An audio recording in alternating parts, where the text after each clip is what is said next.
Khanpur Ahmad oil مل and گھی کی تیار کردہ شہباز آئل اینڈ گھی پر اسم احمد لکھے جانے کے خلاف سنی تحریک سول سوسائٹی اور انجمن تاجران کی جانب سے احتجاجی مظاہرہ۔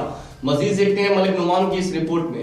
Khanpur Ahmad oil mills and ghee کے تیار کردہ شہباز آئل اینڈ گھی پر اسم احمد لکھے جانے کے خلاف سنی تحریک سول سوسائٹی اور انجمن تاجران کی جانب سے احتجاجی ریلی نکالی گئی۔ ریلی درخواستی چوک سے پریس کلب تک نکالی گئی۔ ریلی میں سنی تحریک سول سوسائٹی، انجمن تاجران، جمعیت علماء پاکستان، وکلاء اور مختلف سیاسی اور سماجی تنظیموں نے شہباز گھی اور آئل کے ڈبوں سے اسم احمد لفظ ہٹانے کا مطالبہ کیا۔ جنرل سیکرٹری سنی تحریک پنجاب جواد حسن گل قادری کا کہنا ہے کہ یہی ڈبے بعد میں کباڑ کے اندر زمینوں پر پڑے ہوتے ہیں، پیکٹ زمینوں پر گند میں پڑے ہوتے ہیں۔ انہوں نے کہا کہ اسم احمد ایک مقدس نام ہے، اس کی بے حرمتی ہرگز برداشت نہیں کریں گے۔ یہ لفظ احمد شہباز گھی کے ڈبوں اور پیکٹوں سے ہٹایا گیا ہے۔ ریلی کی قیادت جمعیت علماء پاکستان کے صدر کاری مشتاق، سابق وائس پریزیڈنٹ ہائی کورٹ سردار اکمل خان نند ایڈوکیٹ، جماعت اسلامی سے ساجد محمود، جنرل سیکرٹری سنی تحریک پنجاب جواد حسن گل قادری نے کی۔ کیمرہ مین ٹیم کے ساتھ ملک نعمان رمضان، راز نیوز، خانپور۔